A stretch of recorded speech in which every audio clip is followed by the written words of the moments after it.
Welcome to part 3 of the Pro Tools mixing video series, presented by the Ontario Institute of Audio Recording Technology. I'm Simon Larochette, and in part 3, we're going to continue with compression and delay, but we'll be focusing in on the drums and using some reverb as well. Let's get started. Picking up where we last left off, which was some basic dynamic processing and delay on the vocals, we'll head on over to the full drum kit. The goal here is to add some punch, attack, and body to the drum kit. We'll start in verse 2 where the drums come in. Let's head over to the mix window and then to the drums. Add a compressor after the EQ on the kick. Punch in these values for the compressor settings. Knee 19 dB,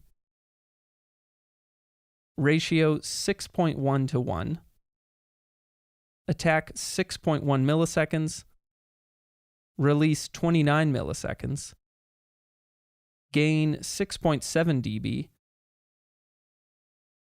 threshold negative 36.9 dB,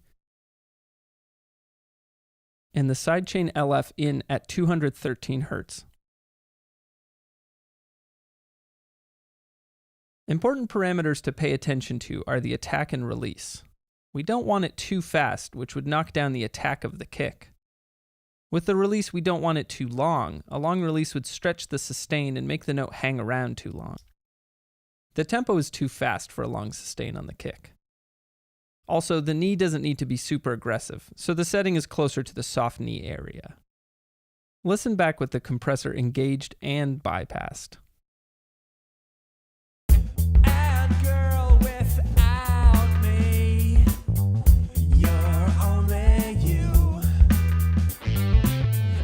To hear compression, listen in these steps. With just the kick soloed, play back and then bypass the compressor and then re-engage it.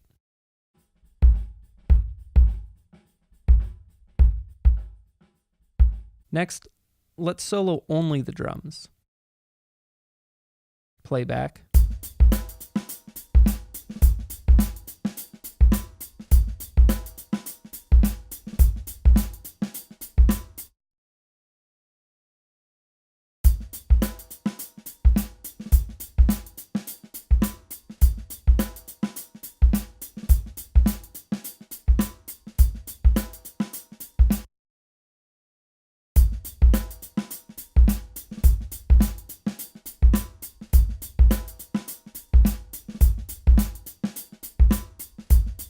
Lastly, listen in context of the entire tune. Unsolo all the tracks, playback. And girl, without me, you're only you. Bypass the compressor. And girl, without me, you're only you.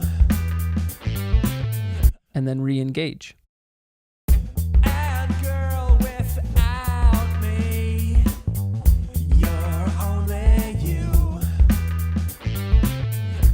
You may find that you need to lower the fader a touch, or the gain, if you feel that the snare channel is too loud. Next, with the snare, insert a compressor after the EQ. Start with these settings. Knee 20 dB, ratio 4.1 to 1, attack 2.3 milliseconds, release 21.4 milliseconds, gain 7 dB, threshold negative 38 dB,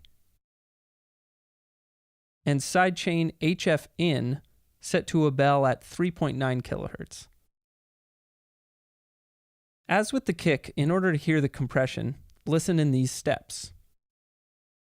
With just the snare soloed,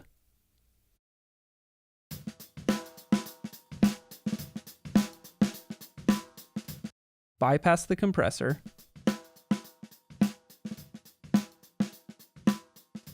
and then re-engage it.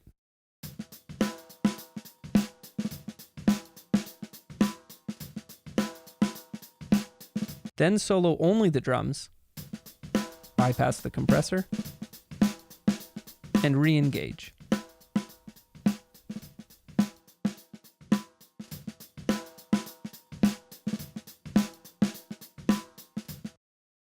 And then lastly, listen in context of the entire tune. And girl, without me, you're only you. Bypass the compressor, And girl, without me, you're only you. unbypass. And girl, without me, you're only you. Next, onto the room mic. Room mics tend to sound more exciting with a bit more compression than you would typically use on just snare and kick mics. Insert a compressor onto the room mic track. Start with these settings. Knee 9.8 dB, ratio 40:1, attack 602 microseconds, release 441 milliseconds, gain 17 dB, threshold -42 dB, and sidechain HF in set to a bell at 3.9 kilohertz. Now let's check this out in context. And girl, without me, Notice that we have about 10 dB and more of compression. It starts to make the room and drums sound livelier.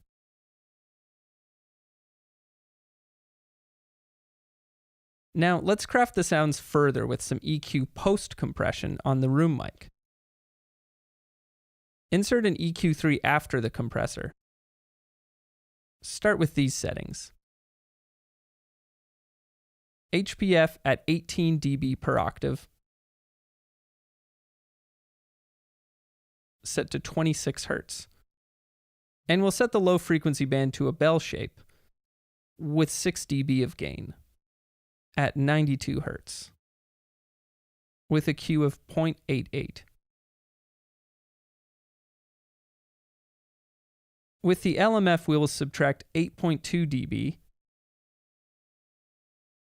at 327 Hz with a Q of 1. And for the HMF, we'll boost 4.5 dB at 4.72 kilohertz with a Q of 0.62. Now let's listen back in context. and girl, without me, To balance the room mic better, let's adjust the level of the fader to around -11 dB. The compression definitely excites the ambience and makes the drums a touch livelier sounding. This sound and use of ambience points me in the direction of the snare. It makes me wonder if the snare could be a bit more excited. Let's send to a new aux track from the snare. Create a new mono aux track. Set the input to bus 3. On the snare track's first send slot, select bus 3. We'll call the new aux track Snare Ambience, or SNR AMB. Make sure to set the send level to 0 dB. Now on the insert of the Snare Ambience track, let's add a Mod Delay 3 plugin. We'll start with these parameters. Delay time will be 50 milliseconds, with feedback set to 37%, and we'll engage the sync. And that's it. Solo the snare in the aux return. Play it back.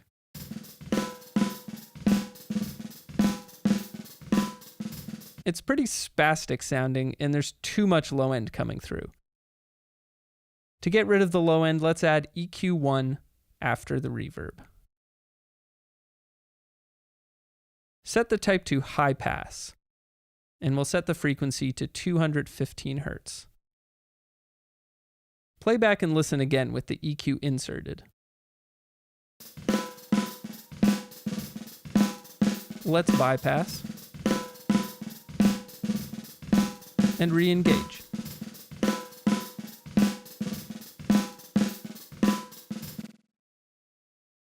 This will help to clean up any low end coming through.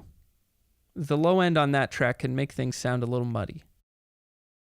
Now if we listen in context again to the full track, the movement on the snare is cool. It just hangs around too long. And girl, without me, you're only you. Let's add a gate after the EQ. Insert the DIN3 expander/gate. This will give us the ambience on the snare hits, but will decrease the length of the note hanging around after the hit. Thus, it will not clutter the drums. Go with these settings. Range, -48.2. Ratio, 3.5:1. Attack, 10 microseconds. Release is 123.7 milliseconds. Hold 77.2 milliseconds, and threshold -24 dB. Now solo the snare channels. Play back and listen. And then in context, unsoloing them. I don't know what I was waiting for, but I can't deny it anymore. One thing that I It's too much at this volume. We'll have to blend it in by pulling down the snare ambience fader in a moment. Let's go further with this sound and create a touch more space by adding a Reverb plugin on the fourth insert. We'll start with these parameters. Gain 0 dB.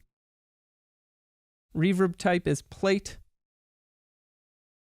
Size is large. Decay 424 milliseconds. High frequency cut is at 14.88 kilohertz.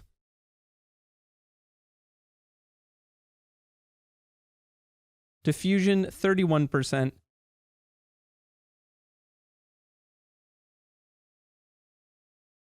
Low pass filter is 18 kilohertz.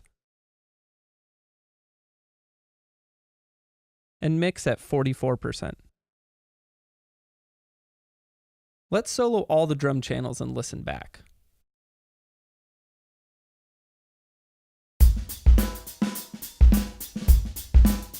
Adjust the fader to a nice blended level. Feels like around -8.4 dB. You can hear the character of the new space, but not completely alter the feel of the drums. That brings part 3 to a close. Feel free to expand and go further with these settings. Don't forget to upload your changes and save. Keep an eye on your email inbox for part 4 of this series. In the meantime, don't forget to visit our website at www.oiart.org.